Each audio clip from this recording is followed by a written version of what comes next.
Have you heard news reports that over the last year Canberra and the ACT has seen a disturbing increase in crime, a population-wide deterioration in mental health, antisocial behaviour, loss of productivity, and most concerningly, a spate of spontaneous and wild public orgies associated with their decision to legalise up to 4 homegrown cannabis plants per household?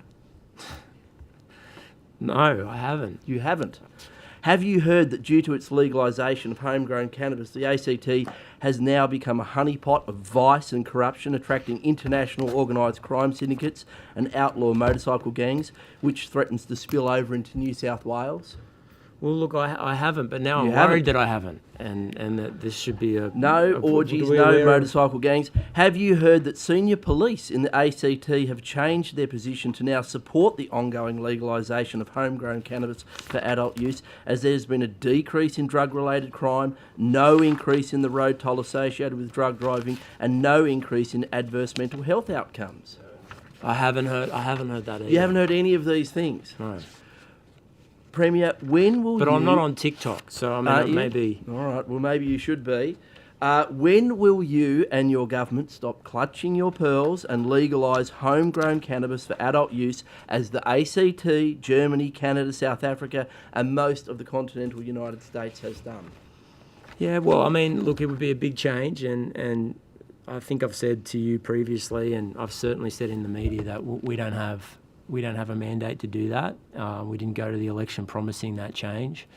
And I appreciate that when you are a part of a federation like we are in Australia, you can look at other jurisdictions and see how policies roll out. You can also look at other jurisdictions around the world. I understand the arguments for the legalisation of small amounts of personal use of marijuana, and I know you've been a very effective advocate for that for a long time, Mr. Chair.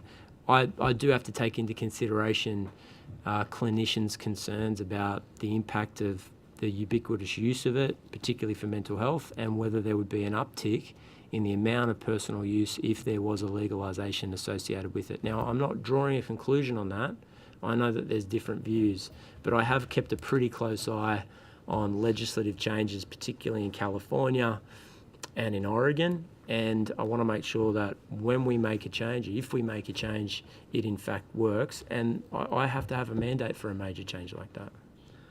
So is that something you may, depending on the drug summit, take to the next election, or some change in this area? Yeah, look, I'm not prepared to speculate on it, and I wouldn't take that to mean that we are going to take it as an election commitment.